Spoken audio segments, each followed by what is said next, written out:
Hello, everyone. This is Sean Smith, and you are tuned in to the Country Fried Outdoors Chasing Your Experience podcast. The podcast that will connect you to resources regionally and nationwide to engage them and you in open, honest discussions so that we can inspire the growth that you need to chase the experience you want. So strap yourself in because here we go.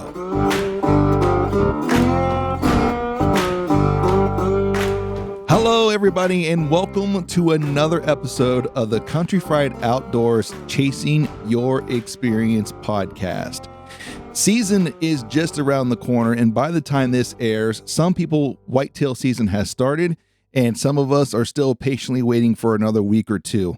But with that in mind, I have a very special guest on the line who is my first repeat guest, and help me welcome the scrape doctor himself, James Holm. James, welcome back, my friend. Sean, thanks for having me. I appreciate you having me back on, and this should be an exciting episode for sure. I'm looking forward to this one. You know, even if this is only half of what our original podcast was like, it's going to be an amazing show because I can't thank you enough for the amount of truth bombs you dropped in that last episode that we did together. And I'm really looking forward as we move forward to talk about the next steps of the scrape doctor way. You know what I mean? Yeah, I gotcha. And it's definitely, again, just like the first episode and the stuff we talked about before, most of this stuff will be out of the norm for most guys and not what they've been taught or told through the years. So I'm excited to get some of this stuff out there. And scrapes have really started to become like the focal point of a lot of people. We talked about that in the last podcast. Like a lot of the guys and gals I talked to at the one of the antler scoring events I did, they all were running mock scrapes, or they were all doing something with a scrape. And then it looked like the Fall podcast, which is another Michigander, I believe, they just had a big episode talking about scrapes too. So we're in it. We're right in the middle of the market. They're wanting it. Let's get down to it. Absolutely. So let's kind of just do a quick recap of what we discussed prior to. So we kind of introduced what the whole ideology behind the mock scrapes are, and also like some of the very first early steps, because one of those things that really blew my mind was how early to start the mock scrapes, and what that was as early in some areas as like April or May. So let's kind of recap a little bit of some of those things. Yeah, as far as starting early, as like we talked about, mine never end. Mine run year round, and that's what happens with anybody that's going to start one early. And yeah, April, May. If I tell guys when they ask when should I start my mock scrape? If you turkey hunt or you pick mushrooms or things like that, those are the times you're already in the woods. Go start them. If that's when you're already in the woods. If it's not a special trip for you to go to where you hunt, start your scrapes then. That way you start in April, and by the time you come to this time of the year, those scrapes have been active for months and months. As you know, I mean, we're coming into September and we've started in April. So that, we're at the 5 months, somewhere in there. So, and had that much activity. So that's the reason to start early. If you wait till late, like we talked about, you're already behind the 8 ball. Got to get these things started, get the deer accustomed to coming and get that pattern started. Well, start in April, the pattern's already built. Now you're just tweaking and making adjustments to your pattern. Yeah, and I've seen that because after meeting you at the show down in Columbus, I picked up a couple things from you, and then I also ordered a little extra. And so I went out and started setting my sights up there in April and May, and like almost immediately I was starting to get activity on them. And I was like, wow, because I was in the camp with most people that mock scrapes, well, you don't really start those until the rut starts to kick in. And I never thought about it this early. And and to be honest with you, like I believe what you were saying. I just had to see it myself because I was a little skeptical. I'm not going to lie. I was a little skeptical. But I I ran with it, got them set up, put cameras on them, and like I said, almost immediately I started getting activity on them. They came in, they were rubbing them, and then I've had consistent activity on at least I have 3 sites that are up and running right now. So I've had consistent activity on 2 of the 3 sites. And we kind of talked a little off air about the 3rd site that's not getting as much activity. And we have some theories by that. And we'll touch on that here actually while we're live or while we're recording. But we'll get to that here in a second, because that's one of the questions I have for you before we actually get into the next stages. Sure. Another part of the recap I wanted to touch on was your ideology of focusing more on what was hanging from the tree and not the actual what was kicked up on the ground. Correct. So let's touch on that real quick. Yeah, the focus on the scrape on the ground gets way too much attention, in my opinion, and it's because of urine sales and urine in general. Period, is why that gets so much attention. When the true star of the show is that licking branch or whatever you've got on that licking branch, rope, vine, poison ivy, whatever the case may be, real grapevine, whatever's hanging there, that's the focus. That's the star of the show, is that licking branch or the vine. So as far as the scrape on the ground, like I said in the last episode, it's important probably 5 to 10 days out of the whole year, in my opinion. That's the only time it's a functional thing other than to smell where they've stepped. They're not, you don't get a lot of activity in it in the middle from any other time other than that golden 2 weeks that we all wait for in November, late October, early November. And then those scrapes go flat. Yeah, they paw them out and scrape them out, but they're not nearly as attractive or used as that magic window. So the licking branch is the key to all of this. Yeah, and I've seen it because other 3 sites I never, and some of them are videoed. Like I have a typical standard camera on them, not a cell cam, and it's got video, and I have it run on video, and none of the videos are the deer kicking the ground up. None. Right. Zilch, nada. They're all rubbing against the either the just a rope squared or the poison ivy. Like that's it. Right. Like they're not kicking the ground up. They're not peeing under it that I'm seeing. They are legitimately just sitting there and just, I wouldn't say thrashing. Some of them they are, like the ivy. They like to thrash at a little bit. Just the rope. They go up, they nuzzle it, they rub against it, and they're leaving their scent behind and they move on. So I've definitely seen that. So, and I've never would have thought about that until you mentioned it to me, and now I'm actually looking for that myself, and I see it. Yeah. I guess you don't know what you don't know. That also is part of this whole thing that I'm trying to do with this whole scrape doctor thing. It's not just about our products and what we can do and what we can sell to the people. It isn't all about that. I mean, you're becoming educated as you go along here, and that's the goal, is to educate the masses and to bring them out of the dark ages of mock scrapes and bring them into the future. Because just like everything else, things evolve and things change for the better most of the time, not always for the best, but most of the time. When somebody comes up with something different, won't say new, because this isn't new, it's just a different approach. So that is important to me, is the education part of it, not just the, oh, we have this great product. It's not just about that. Right. And I get that, and I understand that, and I appreciate that, because that's really what it should be about. Like, hey, this is what we're trying to get to. We just happen to have, a product that might help you if you need it, right? But this is what we really want to see happen is we want to move the bar forward, not because our product is moving the bar forward. We're trying to get this off. So analogy that I use as a firearms instructor prior in my previous life was that amateurs talk about the hardware while the pros talk about the software, right? Yep. And that's the difference. Like we're trying to be pro, like we're trying to get up to that quote unquote professional level. So let's talk about software, right? That's the educational part of it. The hardware we can find stuff that will work for us. You just happen to have hardware that works, and I get that, but it's a software we're trying to actually download and upgrade. So I appreciate that. You know what I mean?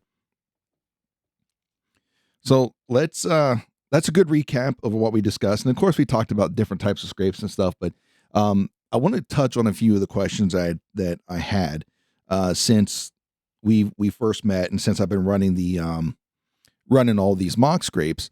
And I kind of sent those to you, over Instagram, so we had at least give you a chance to kind of come up with a. Yeah. I didn't blindside you with a bunch of questions. So I started to lead into the very first one in our previous conversation already, and that is I've noticed a decrease in, like, we'll say, like, rubbing activity, like, nuzzling activity on the actual licking branch Yep. on one of the three sites. So Yeah. what do you think could be causing that? Well, from the pictures that I've gotten from you from that location and from what we've discussed and talked about, it truly would appear that that's a single family group of deer, and they've already said everything to each other that they need to say at that location. There's no strange deer coming in and out of there. Um, so the rubbing and the marking is unnecessary to them. They already know who's in the room. They already know who's been in the room. Uh, the only thing I could say about that is a refresh would probably pique their interest and get the activity going again. So they have to remark in their mind. That's an instinctual thing that you've triggered then. Um, and I also think that, like we discussed, it's a touch high where it's not quite in the exact line of sight when they come walking in. They go to it, but I think it's the comfort level of that single family unit of deer because you have pictures of them bedded right underneath of it. So I call a lot of that drive-by checks. They'll walk by, sniff the air, and they know that nobody new's been there. They go right on by. So that's where I think you're at with that location. Okay. So if I heard you correctly, and this is and correct me if I'm wrong with this, what I'm about to say here. I think some people would see this as, well, the product's not working, or this isn't working. Why aren't they rubbing against it? But what you're saying is they're in the area. They're still coming to that location. They Right. don't have to rub on it all the time because it's just them. It's their scent on there. The So the technically it, attraction is clearly there because the deer are there daily. They bed there. They stay in that vicinity in that area. And from what I can see in the pictures you have, there's really no other real reason why they would be there. So right. And that makes sense. So I guess to people listening is, like, just because they're not necessarily rubbing on it, or they've stopped rubbing on it, doesn't mean that it's not working, because they don't need to keep putting their scent back on there, because that's them. It's the only ones that's been there. So correct. there's no, like, two-way communication happening here. There's not another deer coming through rubbing it, then they have to come back and rub it so they communicate to each other that they're there. Right. Is that a That kind of on the that's a mark fair there? analogy for sure. It's and even I mean you could dumb it down as far as to they just no reason to keep picking up your phone if it didn't go bing. That's You true. know, if you didn't get a bing from a message, there ain't no reason to pick it up. So That's an even better way yeah. to look at it. I didn't think of it that way, but yeah, no, that makes sense. So would this, with all things being equal, and this is obviously a doe bedding area, because they're there. That's what they're doing. Mhm. Um, so is there a period of time, I guess, that it's probably going to pick up? I mean, it's very well couldn't, right? It's going to be the same deer up there, but can some Well, people it's a expect to see the pickup a little bit? yeah, oh, for sure. Because the first off, it's a family group of does. Those does are going to become hot here anytime. It's going to start happening, and that's going to do one thing, which is drag the bucks into the area, which will increase the activity. And now they'll start running between your locations, um, because I'm sure that that group of deer ends up on another site that you have and another site that you have. So it's they cycle between all of the locations, which will drag the bucks between all. Now the bucks will come, and they'll have to go to every location. So yes, it's going to pick up. And it makes sense because the Bucks, that's going to lead me to my next question here. But the Bucks are going to eventually going to come in the area looking for the hot does, right? Yeah, That's what their job's going to be, right? So they're going to start opening their core areas. They're going to start spreading out a little bit further, and they're going to start looking for those communications and those scrapes. Yep. and rubs and several other areas are like communication hubs for them, and that's how they're going to find or start to find does that are either in heat or coming into heat, or at least a doe group that they should probably follow for a little bit to just to keep tabs on them. So that does make Correct. sense. So the next question that I had for you, and this is probably just location specific, but I've not noticed a lot of buck activity on the scrapes themselves. Like, I get a few pictures of bucks in the area. However, they're not really visiting the sites. Like some do here and there, but not a lot.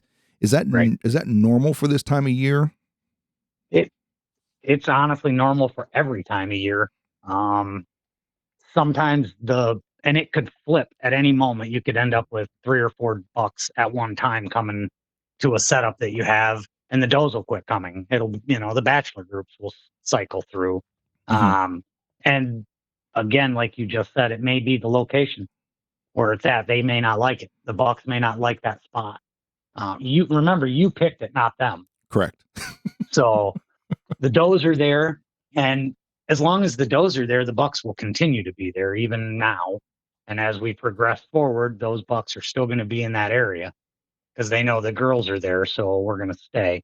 Um, but site specific, I preach that it's important. Location is the most important thing. Um, you got the right spot, but you didn't get the sweet spot, and it's not because you did it wrong. You just miss. That's all. And that's where the tweaking and the altering of the site locations and that stuff comes into play. Um, you could move that rope 4 feet, and it might be turn into the best communal scrape on your whole property just by moving it a little ways. Okay. Yeah, that makes sense.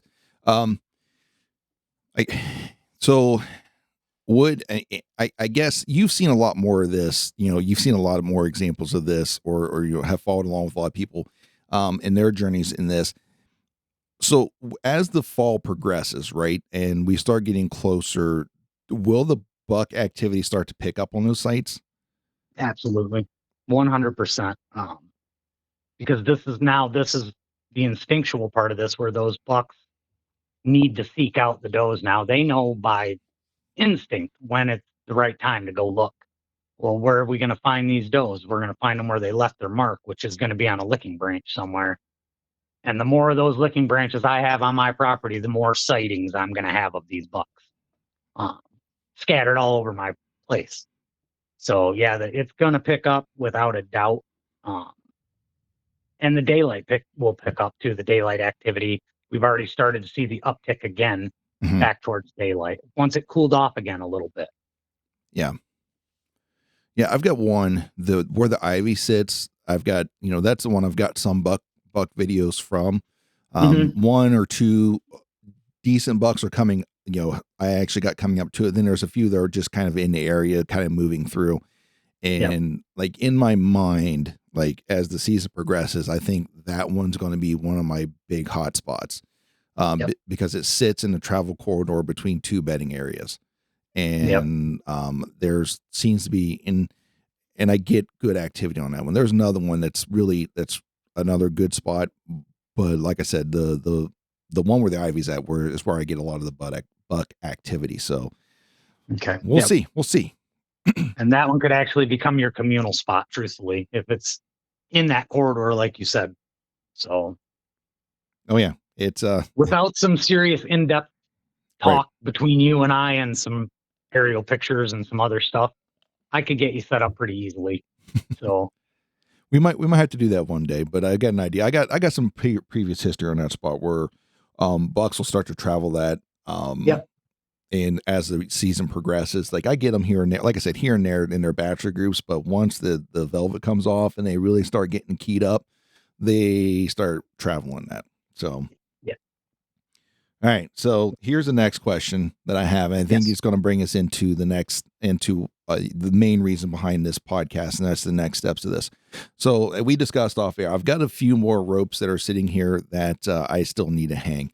And, we talked before and we just mentioned it like, well, we should probably start in like April or start as early as possible. as we're recording, it's August, and this will come out in September. Am I too late to the game to be setting those out, or should I not worry about that? Should I just get them set when I can? What are your thoughts? No, you should set them.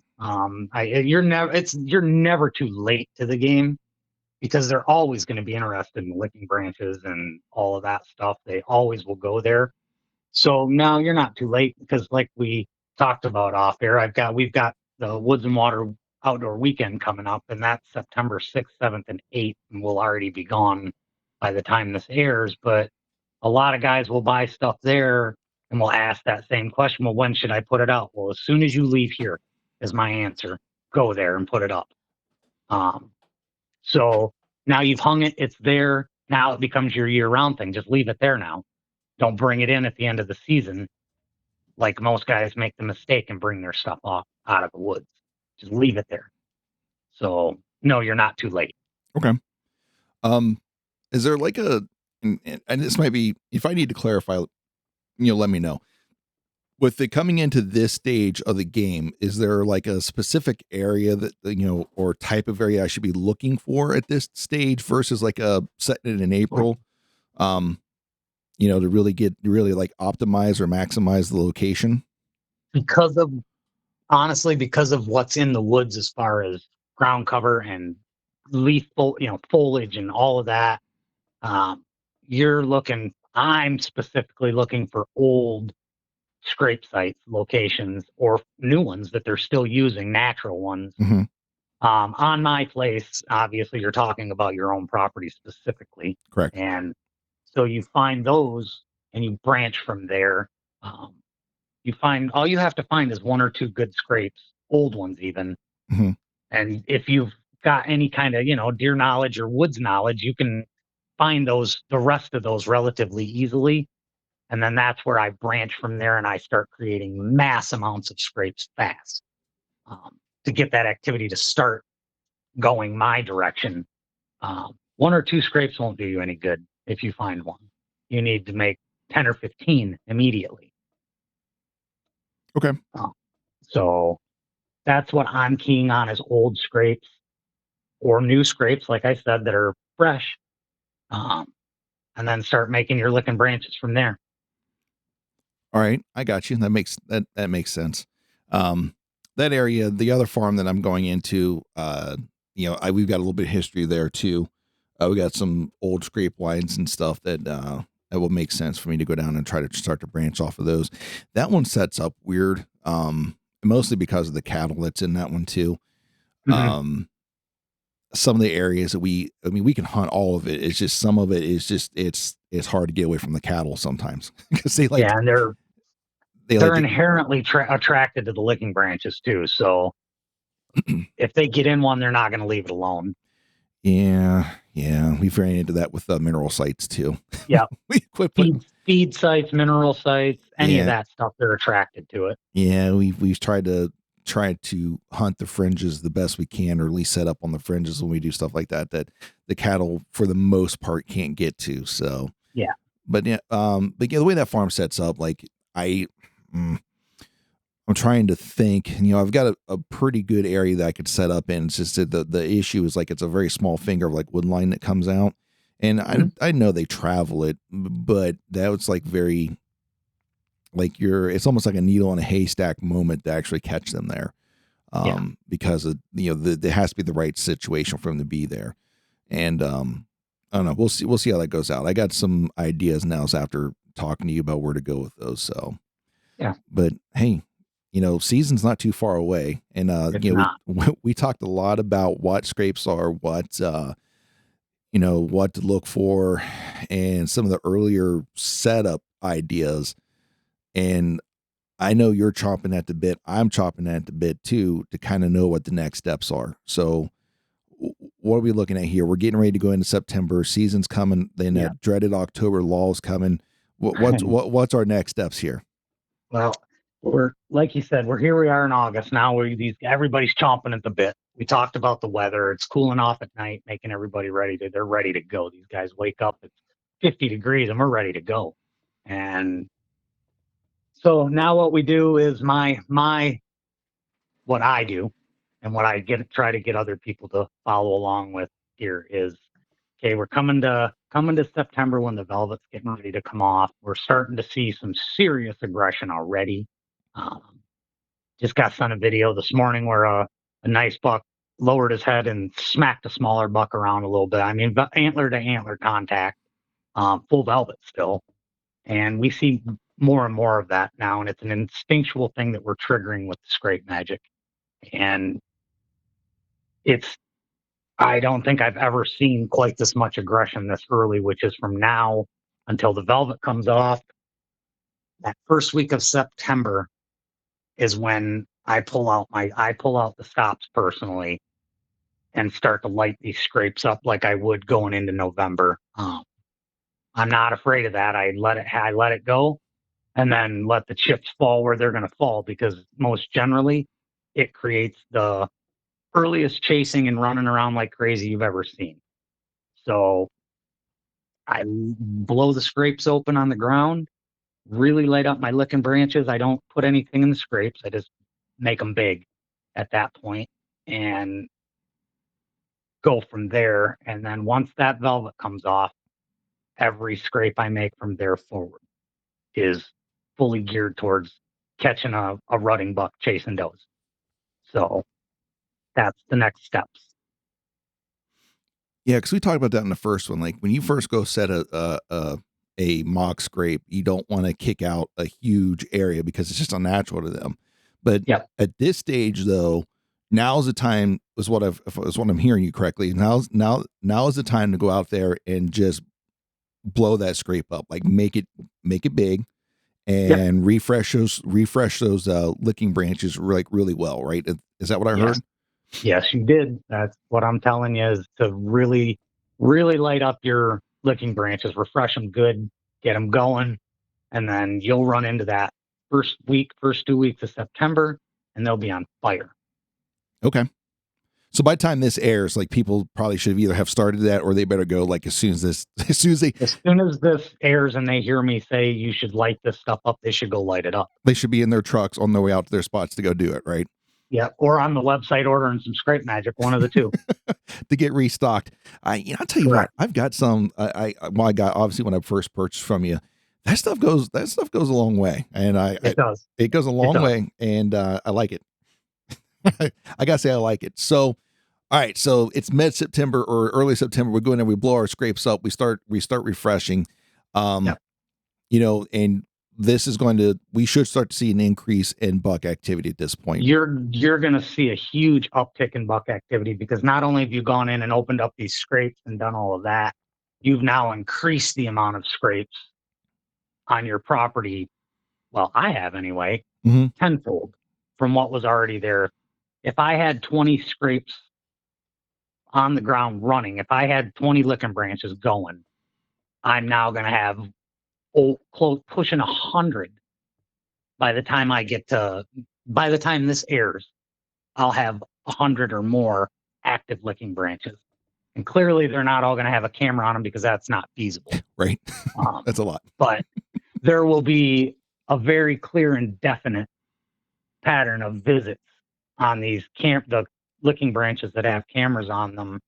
This is where the pattern really will show up, and you'll see it for this is where guys go, oh, this is for real, because these deer are showing up every single day at the same time within 4 to 5 minutes every day. Same visit, same branch, same time.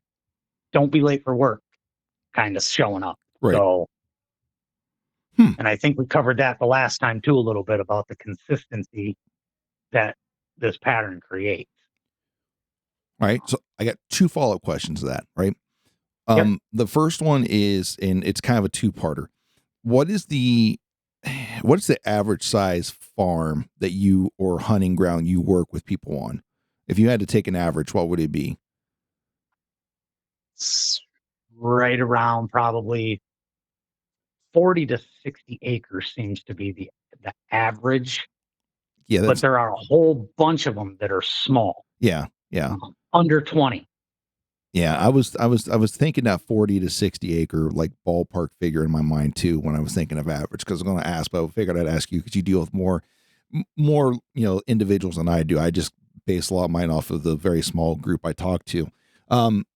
So let's go off. Let's throw some numbers out there. Right. So let's start with the average, that 40 to 60 acre farm. Now I understand there's a few variables that could go into this, but let's kind of like broad stroke it, broad brush it. We're getting into this. We're getting into September, or we are in September, moving into October. How many scrapes should we, if we're going to optimize this? And I understand there's going to be some variance of opinions and stuff, where there's going to be some hurdles that people have to cross. But I get that. But if we're going to optimize that 40 to 60 acre plot of land that we're going to hunt with scrapes, how many should we have set up? That's a really good question, truthfully, because there are a lot of variables to that. Mm-hmm. It depends on how much of that 40 to 60 is wooded, how much of that is ag land. Um, on average, a 40-acre piece of property that I've set up will have between 75 and 200 active sites. We call them scrapes, and they're just licking branches. Okay. So, um, and a lot of that is natural stuff that we just spray, and it becomes a licking branch. Or I'll strip the leaves off one branch and spray that branch and the Okay. foliage around it. Um, so I know that's a pretty broad number, Yes. but and if you jump up to 60 acres, it could be as many as 200, 250. It really does depend on the location and how it sets up and how it lays out. Um, and they're all important. Every single one Mm-hmm. is important, whether it's a natural scrape that I take from them that I occupy, or it's one that I've created on my own. And I do that as well. We've talked about that. Yep. The natural scrapes that are there that the deer they've made. If I find three, I take two. If I find five, I take three, and make them. Then they'll create more on their own that way. Okay. No, and it was just, I was kind of interested in that because you mentioned it in your prior to me asking the question, like the sheer number of like active sites that you're setting up, and that I was sitting here thinking like, oh my goodness, that's a lot. I'm like, especially when I was thinking like, man, that's a lot of ropes out in the woods. No, no, no. See, and it's not. And the thing is there are a lot of natural locations that people look at and would never think of it as a licking branch. Well, if you have cameras set up in the woods and you watch your cameras and you're not only watching, we talked about this. I'm a deer nerd. I watch what they do everywhere they stop. Um, they'll hit a branch 20 yards before they get to your site, and they might work their face in that and chew and lick and do whatever they do and walk right over to your rope or poison ivy or whatever and do the same thing there. And then you catch them down the way walking away, and they're doing the same thing 25 yards down the trail. Well, those are all licking branches. They're all dots to be connected, parts of the puzzle that you have to put in. And people don't pay attention to those enough. Yeah, that's and so when you're setting up a property, or like, do you do you like to use like aerial photos, and do you kind of like mark locations, so you kind of like, and I use Onyx Maps, which is more of a digital version of that. Mm, I use Onyx too a lot. And I use Google Maps a lot Mm-hmm. because you can get good satellite imagery from Google. And I use a lot of that. And I look for very specific locations to start in. Inside corners are always good spots, always. Mm-hmm. And should always be, if you find one, you should key on it and find there's going to be a deer trail that comes out of it into a field on an inside corner. Every time there'll be a deer trail. And if it's an ag field, even better. Um, so I do use those, and No, that I was just kind of curious. I was sitting here, I'm like, that's a lot of spots. And like, I think more the natural idea of what we're covering is that, whatever your natural lines are, follow those, do those, set those up, and set those patterns up so that you can Because you're a big proponent of not necessarily hunting the scrape itself, but actually hunting the travel corridors to get to it, Yeah, right? That's your what. approach and your exit. Yes. Um, those are, in my opinion, that's a better thing because that deer is focused on getting to where it's going, Mm-hmm. which is that scrape. Uh, and yes, the scrapes are great to hunt over because you get the deer stopped in them to work them. Mm-hmm. But they're going to stop if you stop them as they're headed for a scrape. You know what I mean? We've Right. all heard the deer stop sound. We all know what it is. So it, Meh. uh, yeah, there you go. And there it is. There it is. So No, well, that's good, and it's how most people set up. Also, or a lot of their like if you're into baiting, it's how a lot of people set up for baiting too. Is to set up yeah, where the for the deer traveling to it, not necessarily on it. So I get that. So and the stick, on the other hand, these guys are using them in their food plots and out front of their blinds and things like that. That's a different setup altogether. Um, that's going to be set at a known yardage marker. It's meant for just positioning the deer in front of you. Truthfully, correct. when you put it out there like that, I just had this conversation a couple of days ago with somebody about the stick versus the vertical Right. approach. Um, and it's the same thing, just stuck in the ground. But is it truly is it when it's out in the middle of your food plot like that or whatever in front of your blind, does that truly constitute a mock scrape? Um, in my mind, no, not necessarily is it a traditional mock scrape. No, it's a Mm, licking branch that is stuck in the middle of the food plot right. is what it is. So um, again, back to that. Now we see that the licking branch is the focal point, even in a You're food plot. So yeah. Basically, at that point, it became a lore or a specific. You basically made that to make what we call the X of an ambush zone. Like you're going to it put, was it's the destination for sure. yeah, you're going to put, that's how you're going to get the deer to come to the X of that ambush. Yeah, yes, yep, So, and that's the final destination. no pun intended. None at all. So I'm actually really curious about this next step because we know September. We know a lot of people are excited to get out in September because they've got some early patterns that they've got developed. It's their first shot at deer, and then all of a sudden, October rolls in and like everybody dreads October because of this dreaded October lull, right? So let's talk about that. So we've got out. So we go in September, right? We blow out our scrapes, and by blowout we mean we're increasing the number of scrapes, and we're also increasing the size of like the kicked out areas underneath them. Like we're making this very attractive to the rising testosterone bucks, right? Right. But all of a sudden now September has come and gone, and we're in October, and everyone's like, "Where'd all the deer go?" Right. So what's Yeah. going on here? What's happening here? What should we be looking at? What should we be doing, especially running these mock scrapes? Or just what are some of your theories in this? Well, here comes the theory that is going to probably be. I don't know how many guys will agree with this and how many don't, but I've believed it for a long time. I truly don't think that the October lull is a lull at all. I think guys, all of us, me included, have been going about this October thing, this October lull, the wrong way. I think those bucks, the breeding bucks, are already laid up with a doe somewhere and they're actively breeding. Those early estrus does have to get bred by somebody, Mm-hmm. and that's where they're at, in my opinion. Those deers are all locked, they're on lockdown, early lockdown.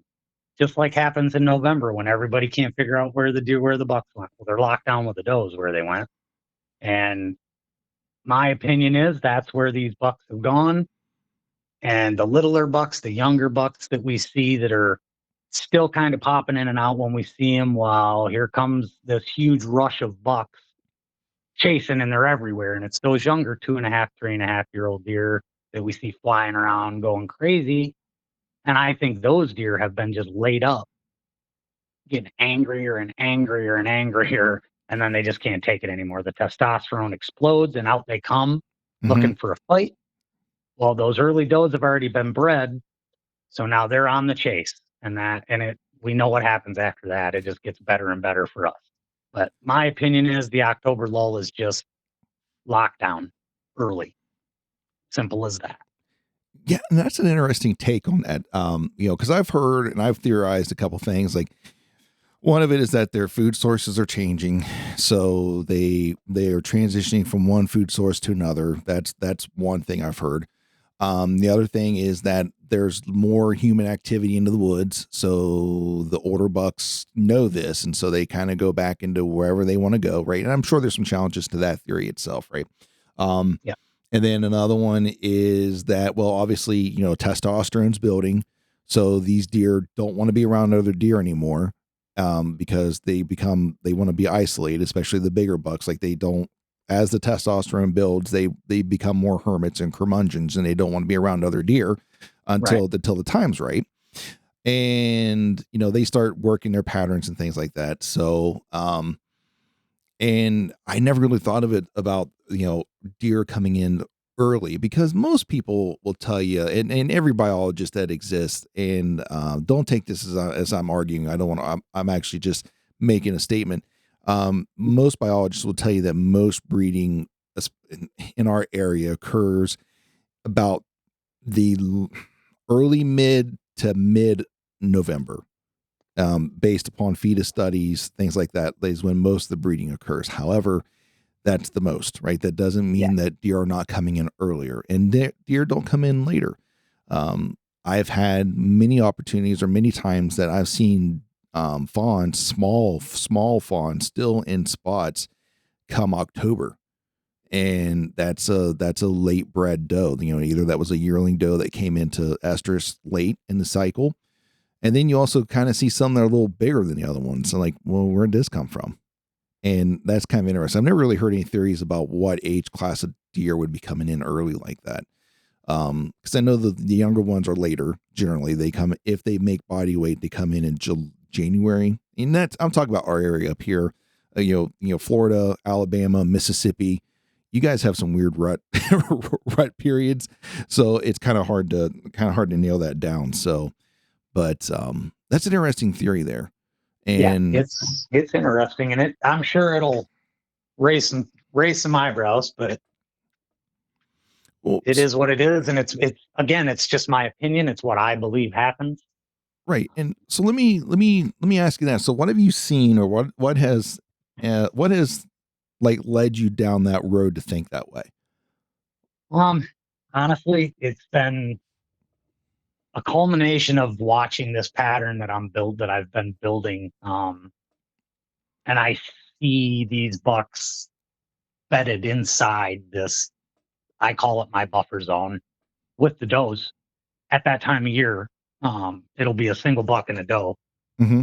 bedded in this buffer zone. Well, there's only one reason for a single buck and a doe to be bedded together at that time of year, Correct. um, and it's not because they're friends, and they're not hanging out waiting to Netflix and chill. So No, they're not. it's so that's that part. I mean, part of it is just kind of natural observation of my own with my seeing it, Correct. and then the other is just a culmination of trail camera videos, pictures, watching thousands and thousands and thousands of pictures and videos, just looking at all of that stuff. It's constant research. Um, and some's just opinion, and speculation on my part. Um, I could be all the way wrong, but I don't think so. Well, it's an interesting take, and it's definitely deserves like some attention to it. Because I don't. There's so many different opinions out there, or different trains of thought when it comes to what's going on during the October lull, or what we call the October lull. Like I've killed a lot of deer during the October lull. Now, not a lot have been bucks, but like I'm still pretty successful in that time frame. And maybe Yeah, that's because I focus more on early doe harvest versus going after a buck at that time, because most of the farms I hunt set up to where if I don't have a buck patterned early, then my chances of shooting one early is very slim. Like it's gonna have to be, I'm gonna have to wait until like rut hits and they start traveling and they start pairing up with does and stuff. right, Um, right. so maybe that's just my focus on that. Um, but they've got to be somewhere. They got to be doing something. They don't just disappear, you know? Right. They don't vanish into another dimension somewhere where nobody can find them. I mean, it just doesn't happen. No, it can't happen. And you kind of touched on something there when you were talking about where'd they go, what happened, and what the theories might be. You know, human intrusion. You know, I hear guys talk a lot about human intrusion Mm-hmm. with deer activity and what it creates and all of that stuff. And and this is where I am a big proponent of it's if you're going to be on your hunting property, be on your hunting property. You know, on all of it. Don't there are no I have no off limits on my places.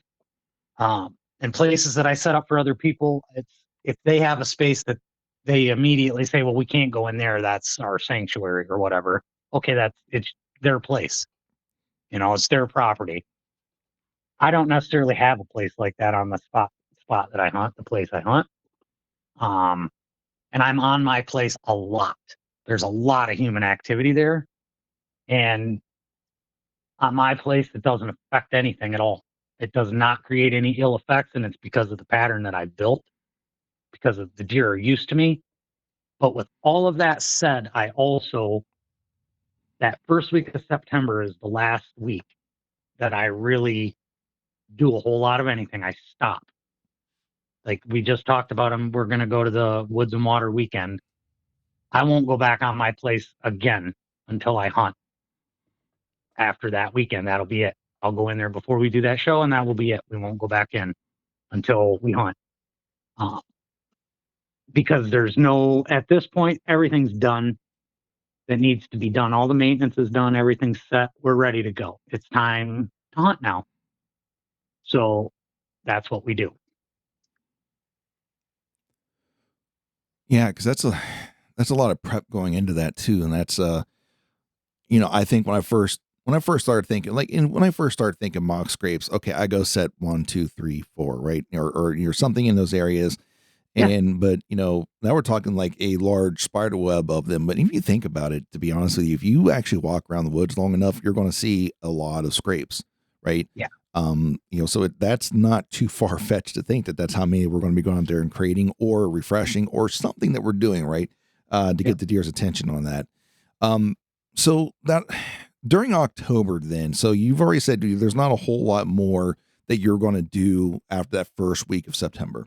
So October pretty much is his hunt time. We're not really, Yep. maybe if we're in the area, we might refresh, maybe, but that's not the priority at that time, right? The No, priority is no, now we're now hunting. we're focused. Honestly, now I've switched my focus from deer patterns to weather patterns, and I'm looking for cold fronts. Okay. Um, I may not even hunt the first 2 full weeks of the season because of the weather. It just will depend. Mm-hmm. I may not hunt. I truly don't like to even start until the somewhere near the third week of October, the 18th, 19th, 20th. Mm-hmm. Somewhere in there is when I like to start. But I get it, guys. It's October 1st. It's time to deer hunt. Well, good. I'm glad you are. You know what I mean? I'm Right. not. It's just my personal preference. Spend a lot of time behind the binoculars that time of year, sitting on roads, watching fields, all that stuff. The stuff that most people do in July, I've already done with my camera. So that's yes, October is time to hunt. Yeah. Yeah, I like summer scouting, and I'm gonna cycle Yeah, back to another question in a minute. But I like summer scouting, but that summer scouting, what's happening there is going to be way different than what's happening when it's actually time to be in the field, unless you're one of the ones that are blessed with correct. an early season. Ours here in Ohio doesn't come in until the end of September. It's always like the Yeah, last Saturday of September that our archery season starts, and by then it's kind of fringe. Like you might still have a few that are on a feed to bed pattern that are still coming out early enough, and then there's some that's not. Like they've already kind of moved into their October patterns because they're far enough along with their testosterone build and stuff that they yeah, become that curmudgeon. But so you mentioned weather, and this is going to be a good question. I like that. I just pick your brain because I've heard this from other people before. So weather, rain. Do you hunt your scrapes immediately after rain? I personally don't see any. difference in activity before or after a rain or during the rain. Ours all stay fairly consistent, whether it's raining, they're in a rain or not. If it rains, they're still going to come back to them. I personally don't look for a rain event and then say, well, I have to hunt my scrapes now because they're going to come back and refresh them Okay. because they're going to come back and refresh them anyway. That's the thought process I have is it doesn't matter if it rains or not, they're coming because of the pattern that we've built. No, I was just, and so I don't have any correlation between that stuff at all. Because you hear that a lot with the mock scrapes, like, oh, it rained. We gotta get right out there because he's gonna be coming through the next day or so to refresh that since it's rained and washed all of his They scent out don't of there. wash the sun away. It's guys ask me, well, what if it rains? Should I go back out and refresh? Well, if you get like 6 inches of rain overnight, yeah, you probably should. But if you get a normal rain event where it's rained a quarter inch to a half an inch overnight, you're good. I mean, the deer are going to come back to the scrape anyway, the licking branch anyway. So you're okay. They're not going to forget. They're not going to forget where it's Okay. at. No. Nope. And I was just curious about that one because I've heard that that seems to be one of the ideologies that circle around mock scrapes is or just natural scrapes too. Like if you're hunting a scrape line, you gotta get out there after rain because he's gonna be going right down that line to refresh again. A lot of that you hear, you need to refresh. You got to go back out and refresh your scrapes right after it rains, get them because it washed away all the scent. Well, if it washed away all your scent, maybe you should go back to the table and think about what scent you're using. Because if it just washes away when it rains, it's probably washing away every morning because we get heavy dew in the fall every night. And I bet that's washing away your scent too. So, well, if you think about it, and here's my challenge to this, or at least that typical thought process.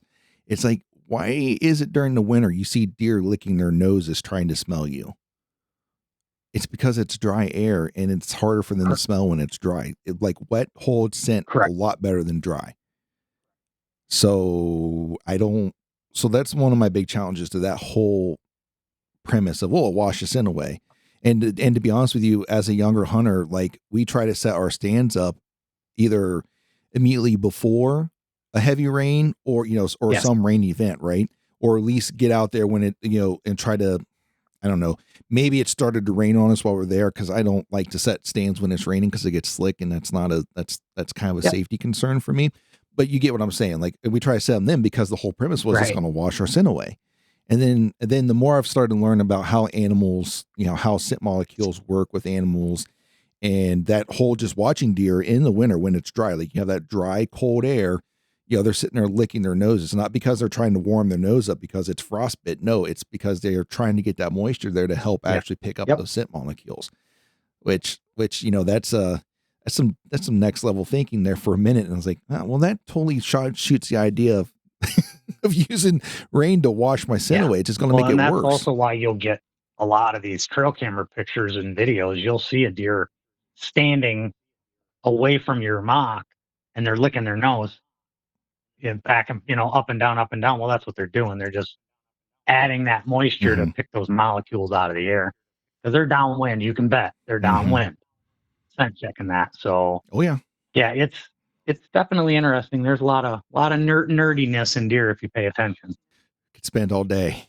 Could spend all day. And just that conversation alone, and just some of the observations and things that you've seen along the way there. So, all right. So we're in that October. Is there anything outside of not, what are some things you should expect at your scrape sites in October? Truthfully, you should expect if you can imagine it happening in a scrape, in a mock or on a natural scrape, it can happen in October in these mocks. And it can be triggered by what we do in September. That's what's going to trigger this stuff in October because it creates that immediate instinctual reaction to these scrapes that time of the year. So in October, expect the unexpected and just be ready, honestly. And again, I've said this to you before multiple times. You have to trust the system. You have to believe in the system. You're watching it unfold all year long on your cameras. Now you have to trust it when it's time to hunt those approaches and those exits on your corridors, your travel areas, all of that. You just have to believe that it's really, and then when it happens, you've got to capitalize, because I had 2 guys last year. They were shocked that it happened like it had been happening every day, and they blew it. The deer got by them and they didn't, you know what I mean? They screwed it up. So you have to be prepared for that. Nice. And it's for some working men that's hard because I like cell cams. Yep. They're nice to have, and they kind of give you some up on the spot like data. Like, hey, this Yep. is going on right now. One of the bucks I have on my wall that I shot a couple years ago. I hunted that spot because of a cell camera went off, and it wasn't the same day. I went out the next day. I was busy. Yeah. I couldn't get out there. But as a working man, they're like, well, it's kind of hard for me to get away. I've only got X amount of time. And it comes down to, listen, you got activity happening there. If you time it right, they're just not just going to disappear, right? They're Right. going to be around. And that's what this deer was. He came back through the exact same spot the next day. Actually, it was about 12 hours later, because he went through in the evening and he came back through in the morning. And that's what I ended up shooting him when he's working his way back through. And that was a scrape line. That was his scrape and rub line of his that he'd been working. And that was mid November here in Ohio, Okay, late mid-November. And you brought up rubs too. So, we do use those to our advantage as well, and we create our own. Same deal. Use the Scrape Magic sprayed on the trees in that window of area where they're going to rub anyway, and and they will take it. They will start rubbing it. We've got lots of proof of that as well. So don't be afraid to do that as well on the right trees. I mean, obviously, you're not going to spray the trunk of a 3.5-foot maple tree and expect them to make a rub on it, because they're not going to do that. But oh, come on, that's the size deer I want to shoot. Those are normally those big giant spike horns that make rubs on those big trees. I know. I know. That's another one of those common fallacies that are out there. The bigger the buck. No, that's just not true. And generally, honestly, what I've found too is a lot of times you'll find just big old scrapes under a licking branch, and so you hang a camera on it, you come back, and it's a 4-point that's made the scrape, and he's the only buck that's been in it, and it's that right there is something that will let the air out of your bubble when you find a scrape the size of a car hood real quick, and you can't wait to see this giant buck, and it's a fork horn. So yeah, that one will let the air out of your bubble. It's not the size of the tires, folks. Yeah, because I remember one set I was up and I just got done rattling, and I heard a buck, just thrashing the ground behind me and working a tree. I'm like, oh, this is a big one. And, it's got to be, because I just got done rattling. Like, I don't see a smaller buck in this area coming into that and acting the way that he is. Nope. It was, and there's nothing wrong. Like, if this was a deer of your lifetime, there's nothing wrong with that. It was just like a 1.5-year-old, he was about maybe an 8-point, about 1.5-year-old deer. And I'm like, man, you obviously have not met the right deer yet, because you come in like that on a bigger deer, you're going to be in trouble. You'll find out quick. That you don't do that. Like, I literally, I thought he was going to be like the king of the, at least the king of that farm. No, just this one little, about 1.5-year-old, little 8-point comes in like he was king, like he owned it all. I'm like, it's not going to work out well for you here in a couple of those adventures. I'm going to circle back here real quick on something that we talked about earlier. You were talking about, will the buck activity pick up? It reminded me of one farm in particular in southern Michigan that we have stuff on, that for he had a single unit of small bucks, one little bachelor group of bucks that was coming. They were, I think it was 2 spike horns, a little 3-point, and some other a little bit bigger buck than that, like a 7-point or an 8-point was with them. Well, they vanished, and a group of does moved in. Well, now every day since that group of does has moved in, he's had a new buck show up. in the group, and I'm talking big bucks. He's got one that's got a really cool, you'll see pictures of him here. He's been posted a couple times now. It looks like he's got a broken point, but it stayed attached, so it's bent down and he's still in velvet. Um, and then there's a big 8-point, and there's a big 10-point, there's a big palmated buck. So it's every day a new deer has showed up in this location, and it's been a buck. So, and it's not, he doesn't know the deer, they're new. And now they're showing up on all his other locations on the same property. So they're staying. They've moved in and they've stayed. The doe group is still there. They changed areas, but they're still on the same farm. So yes, the activity is going to pick up and will pick up that way. It just will depend on the actual farm. And I had this conversation also a couple of days ago with a gentleman. Asked, how long can I expect it to take for this system to be, to take effect? And then people have to be realistic as well. You can't go out, hang a rope in the woods and expect these deer to be on any kind of a pattern at all right away. Yeah, they're going to visit right away. Yes. Right. But will it be a true pattern? Not right away. No. These farms take between 2 and 3 years to get the full realization of this system and our pattern. One of my core guys, he's going into his 4th year on this property. And now he said, every light bulb has gone off for me. I can see now why we did what we did. And it takes that long, 2 to 3 years, for everything to culminate and come to a head and become basically perfect for the system to operate at optimum efficiency. And unfortunately, we live in a society that a lot of us just want instant what did you call that? gratification. The Amazon effect. The Amazon effect, yeah. And nothing good, like nothing of lasting change or lasting improvement is done overnight. Like it takes time to build. And if you're building a place to hunt on, chances are you're building it for long term, not a year and a half, a year, one season. A lot of these guys are building these places for long term use. Well, 2 to 3 years is actually relatively a short amount of time. If you're building for your children and your grandchildren, 2 years is nothing. And that's just it. It will continue on and on and on, this pattern, until we change it. That's the only thing that can stop the pattern, is if we change it or we kill the deer that's in the pattern. That's it. That's a big task there, because Sure there's a lot of deer out there. there's gonna be a few that still survive. They'll pass that pattern on, because one of my coolest pictures I've had was a mom doe that brought in her young fawn up there on that one scrape, and that actually she actually has twins. I don't know where the other one was in that one, but I sent it to you, and she's like, well, see, the communication, she's already teaching the communication on this one. Those does bring those fawns. Well, then those fawns will bring their fawns, and then it's a never ending cycle.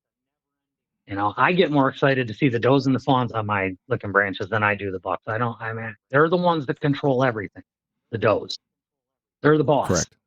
So to see them bring in their fawns to interact with this stuff, that's where you learn everything right there. You're going to learn very little from a buck. You're going to learn what he likes and what he doesn't like, and where you can and can't kill him. And that's it. The does and the fawns teach you about the actual deer and the deer herd. That's an interesting concept. It really is. I'm sitting here thinking, I'm trying to digest what you just said there. And it does make sense, because, the bucks, some are homebodies. Some you may be, unless you own some large tract of land, like you're probably very likely not going to have a buck that consistently stays with you every year to year, but you are going to have the does that are going to stay with you. Right. And then the bucks, they just kind of come and go as they need to. Unless you're lucky enough to have one that does bet on you and stays on you, like, it happens, but it's like winning the lottery when it comes to that. Like most of the time, a lot of the bucks, they're coming from another property, especially here in Ohio. There's not a lot of large tract properties in Ohio. There are some, not a lot, but there are some. Most of them are that in that sweet spot or that area you talked about, that 20 to 40 acre farm, right? So I got news for everybody. Those bucks are traveling. They Yeah, don't just your live on your three property. neighbors know They're your buck too, on yeah, either he's side of you. traveling around that area. So I'm yeah, He's he is. And then traveling. you hit October, November, and down there probably even part of December. They're really on their feet running, um, moving around neighbor to neighbor. That's why you always. Why do you think you read these posts? Oh, my neighbor killed my target buck. Well, right, you own, you Mm-hmm. hunt on 20 Mm, acres. Your neighbor might be lucky and have 80 acres, and he may have the bedding. He may be the guy that has the bedding. Out of all right. you and all your neighbors, he may be the guy, and sad for you, but that's the way it goes. That's why I tell people when I go in, I ask about their neighbors. What kind of what kind of relationship do you have with your neighbors? Are you friends? I mean, is he get weird during deer season? And do you share pictures? Blah blah blah. Um, because if I'm setting up a property and they're not friendly with their neighbors, I'm going to do everything I can to pull all those deer away from that guy so that he doesn't see those deer anymore to help. You know what I mean? But if they're all helping each other, Right. that's a whole different situation. Um, Right. so sometimes my plans change with the client's neighbors. And that's part of the. I mean, that's part of the strategy of hunting, because most of the time it's not necessarily beating the Yeah. deer; it's And beating the people around you. and again, it goes Um, back to that everybody's got a small chunk of land anymore. right. And it's sometimes it's running the gauntlet for some of these bucks. Like Yeah. it is what it is. They've got to travel through three different areas, three or four different areas just to get to where you're hunting. So maybe you get lucky and they show up, and that's another thing. Like I like to hunt, and I will shoot the first buck that my heart flutters on. Right. I don't. Yeah, there's a couple that I may have specifically like would like to see, but like I'm Yeah. not holding out for them. And that's just my hunting style. Like I know there's some people that's their life. Like this is the deer, I have a name for him, and this is the one I'm hunting. Well, more Yeah. power to you. I Yeah. hope you get him. I really do. But I'm more the type that, hey, that's a really nice deer. Yeah, I'm gonna shoot him. I tell guys a lot, I mean, we end up with a lot of deer that end up with names. Oh, I want that buck.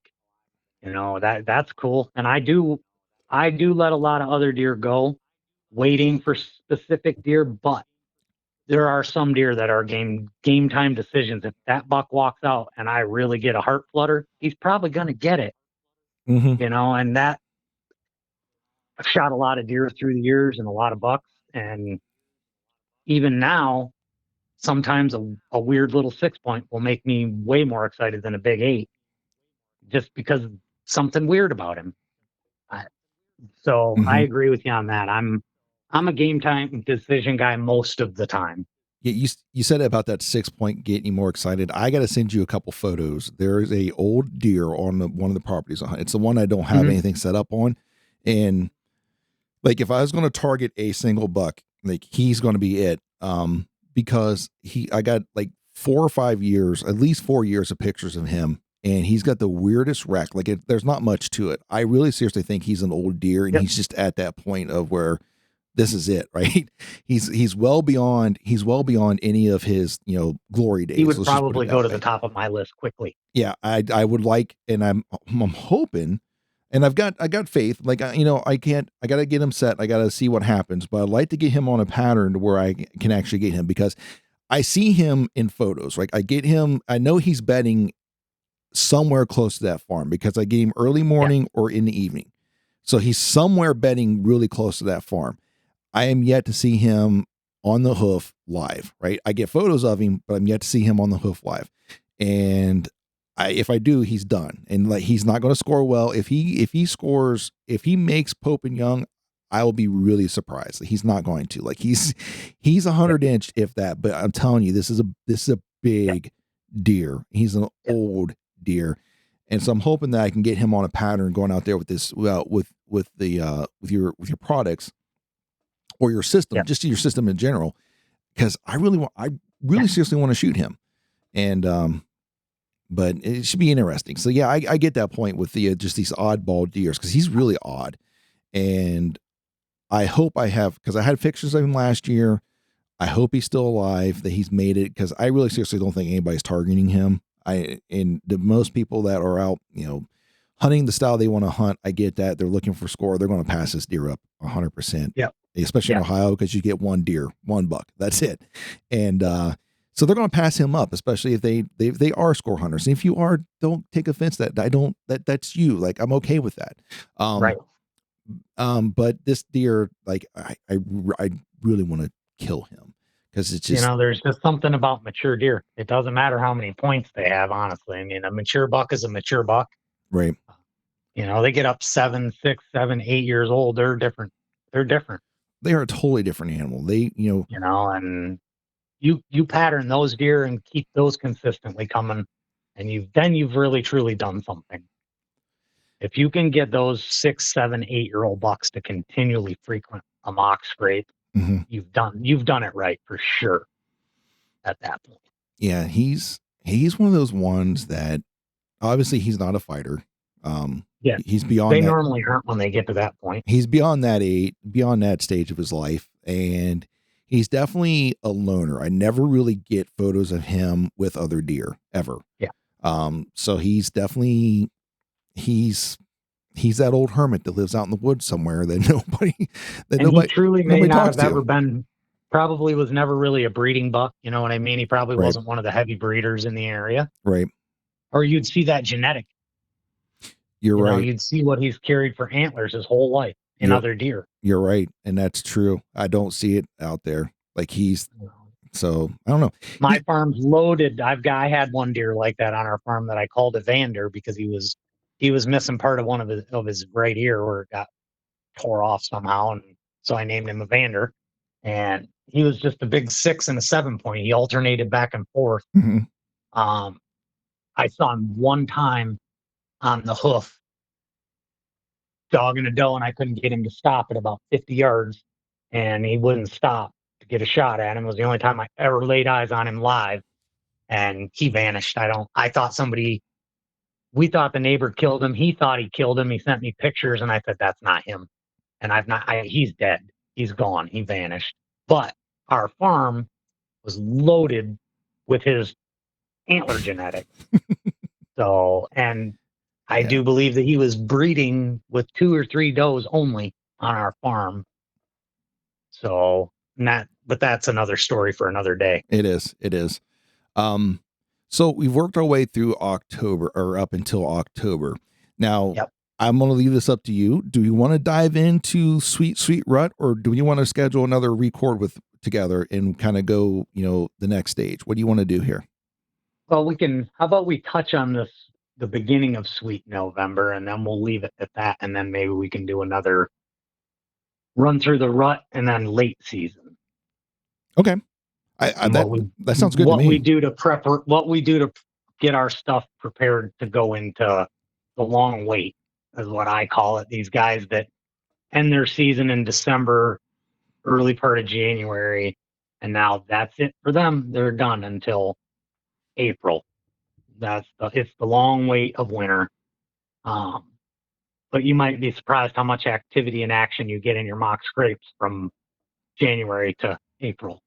So yeah, let's do that. Let's dive into the very first part of November, and then we'll cut her off. Okay, I'm game for it. Let's do it.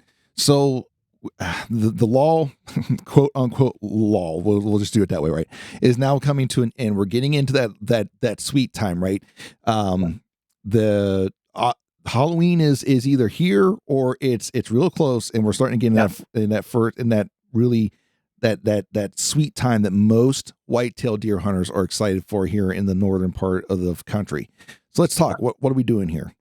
That's where this is where I start to really key. This is when I want to hunt, coming into October, the end of October, right at Halloween time, 26th, 7th, 8th.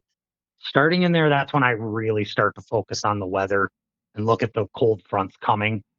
And again, I'm blessed to be able to, there comes a cold front on the 26th and 27th. It doesn't matter to me if it's a Tuesday and Wednesday, I can go hunt. I'm fortunate enough that the days of the week don't matter. So I'm keying on the weather then. every time I walk by one of my mock scrapes, I'm spraying the licking branch every single time. I don't care if I walk by it 3 times a day. I spray it.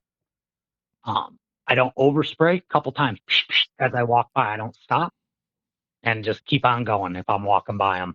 And it's everyone I walk by along the way. I do that all of November. And then I just stop. At the end of November, I just stop. But that week at the beginning from Halloween until about the 7th of November that's when every deer hunter wants to be in a stand. And if he can, he should be in it from dark to dark every day. We all know what happens in that week. If you're not in your stand, you're wishing you were, because your cameras are going off, the deer are on their feet, and that's what we're doing, is we're lighting these scrapes up every single time we walk by them in that magic window. Yeah, because I've done that in the past, but not what you just said, but I'll start freshening scrapes. But my idea of freshening scrapes prior to meeting you and working with this system was you kick the dirt up underneath the scrape. By kicked, I'd always like grab a stick somewhere, Yeah, and I would scrape up the dirt underneath the scrape, and then I would spray whatever popular urine of the day was. A lot of time it was I'm not going to start naming other brands, but it's the bulk of the time it was Tink 69. Yeah, I mean, that's the big name of the decades. It is, and still is today apparently, but I get it. And then eventually I started to go from that to where I listened to Jeff Sturgis, is that his name? Whitetail Habitat. Whitetail Solutions. Habitat podcast. Yeah. Solutions. Yep. I listened to him. Then I just started peeing the scrapes myself. I'm like, whatever. I mean, it's urine. Look, if I'm going to use urine, that's what I use. Yep. And I'm like, it's as fresh as it can get. It's bottled every day. Never touches human hands. Correct. How much better does it get? Right. But now it looks like I'm gonna have to buy more Scrape Magic, because although that stuff goes a long way, I might need at least another bottle as November rolls in here, especially once I start getting some of the other sites set up. Yes, sir. Right. So we've worked our way basically from early, like, preseason, all of our preseason scouting, all of our, what would be the off season for most, turkey season going into, through summer. So we talked a lot about that in the first podcast. Now we've taken you from the next steps from September through that opening week of November and what we're doing. And just to recap, and feel free to jump in if I miss something. So that first part of September, we're going out there, and that's when we're really going to start, as you put, lighting the scrapes up. So we're increasing the numbers and we're increasing the size of them. Right? Towards that last week of August, that first week of September, because after that first week, I'm done with that. I'm out. I light everything up that first week and do everything then, and then I get out. And just to recap, when you say you're increasing the number of sites, once again, you're back to talking about software. You're not trying to sell your products. I mean, yes, I want you to do well, but you're like, I use a lot of the natural stuff that's out there already. Right. Yes. Yeah. There are some spots that I take out my products to, or, things I've created and set those out. But I mean, 200 sites, that's a lot. So yeah, even for me, that's a lot. So I go out and I use the natural licking branches. I might create a natural licking branch. Maybe one's hanging up a little too high, so break it off a little bit so it's dangling down, spray it, and I leave. Right. So, all right. So that's a good point. And we're talking like a volume, a big volume, anywhere between, up towards 200. You're going to go, it's the difference between shopping at Dollar General and shopping at Costco. That's the difference in volume. That's a great example. There's a big carts up there, by the way. Anyways, so then we move into October. Now we're in like hunt mode. We're not really we're not really focusing on refreshing anything. We're letting nature run its course. Maybe if I'm in the area, spray it, but I'm not. That's not my focal point right now. We're allowing the pattern to work, and if we get something that's working to our advantage, we're going to move in and take care of it. Correct. And then we move into that sweet time of the year when most people try to take their vacations. Is around that Halloween first week of October, or I'm sorry, first week of November. Now I am spraying everything that I cross that Yep. is a site, right? Yep. I'm making, Yep. even as you said, even if it's the third time today I've been passing it, I'm spraying it. Doesn't matter. It's getting a little spritz every time I come through. Every time you go by it. So, and it's just getting that activity, now bucks that are on their feet that are looking for things, this thing gets refreshed. And maybe this is just the way I see it. And, feel free to correct me if I'm wrong, but what I see here is like that, what that is setting that up, or that buck may have come through, smelled it. Okay. Left his scent left. And then he comes back and there's new scent on it. He's like, well, wait a minute. Right. Yes. What just happened here? Yes. Where did he come from? Why didn't I see him? And now he's got to go to every spot he's been to again to check again. Well, what have you done? You've extended the amount of time that he stayed on his feet on your property during the day by a lot if you forced him to come back around again for the second or third time that day. And by the third time, he's probably frothing at the mouth and really angry. And I feel bad if he actually comes upon another buck. Yeah, I'll tell you what, I've seen some really, really worked up bucks this time of year. Yeah. It's scary that what some of them. You wouldn't want them to be after you. No, I'm actually afraid to actually come across them on the on the feet. Yep. Because some of them are keyed up, man. They just don't care. Yeah. They don't care at all. Just like people, you have some that are pretty mellow and docile, and then you have some that are just flat violent. Mm-hmm. I mean, it is what it's. There's no other way around that.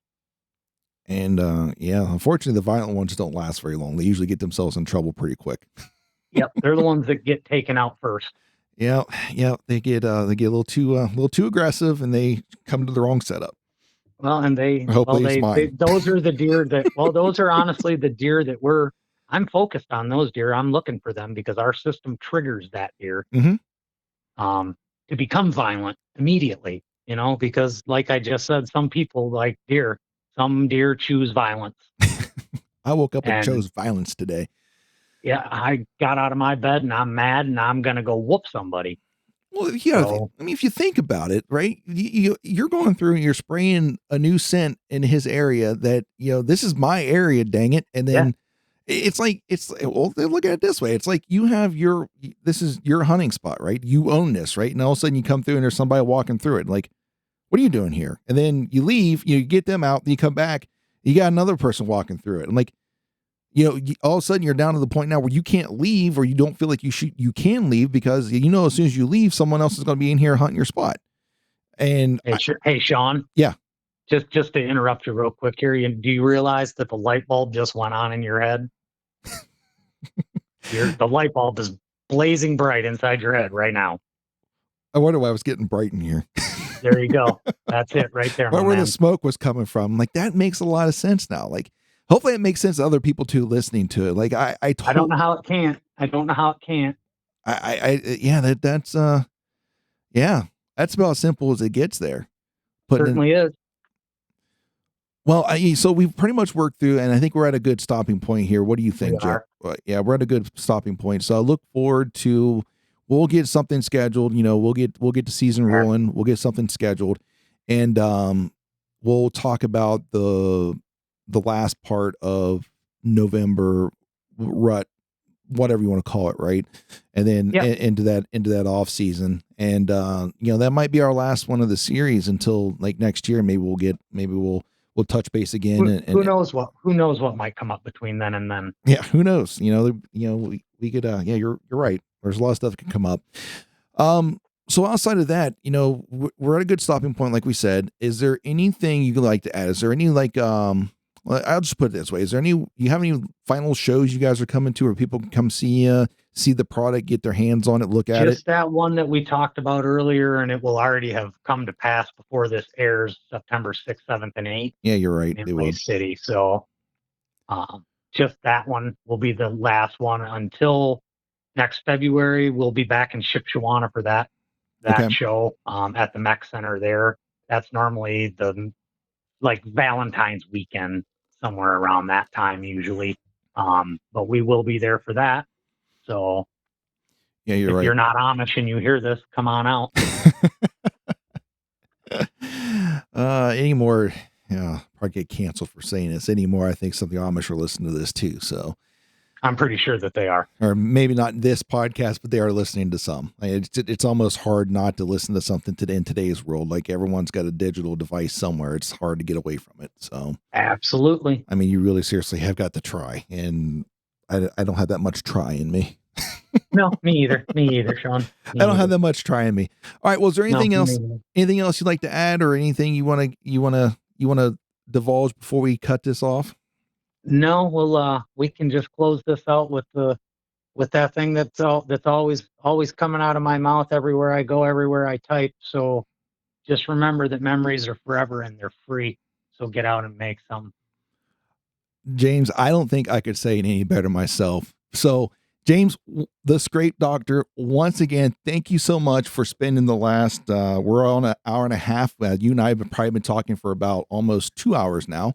But the hour and a half of this podcast and just bestowing the knowledge that you've gained over, I'm sorry to say it, over the decades that you've been out in the field, perfecting your system.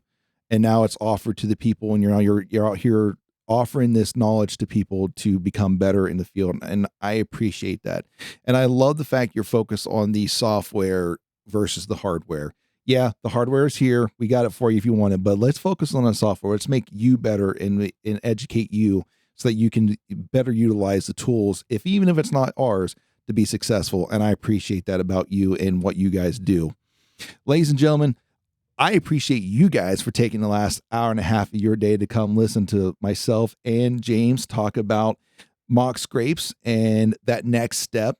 And I hope that you look forward to the very next iteration of this that will be coming to you very soon. And I would probably say you'll probably hear that probably come mid-November. Around that time, we might have it go live, which means we'll probably be recording in October. But with that said, ladies and gentlemen, until our paths cross again, I hope that you have the courage to fail, but yet have the humility to learn. And as always, I hope you stay safe out there. See you on the next one.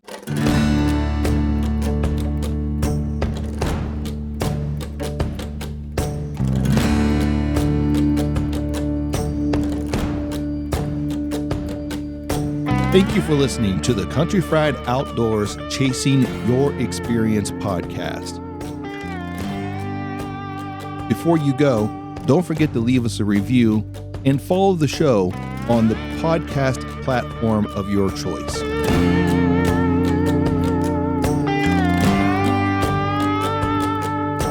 Are you hungry for more Country Fried Outdoors? Then follow us on Instagram at Country Fried Outdoors, or subscribe to our YouTube channel at Country Fried Outdoor Productions.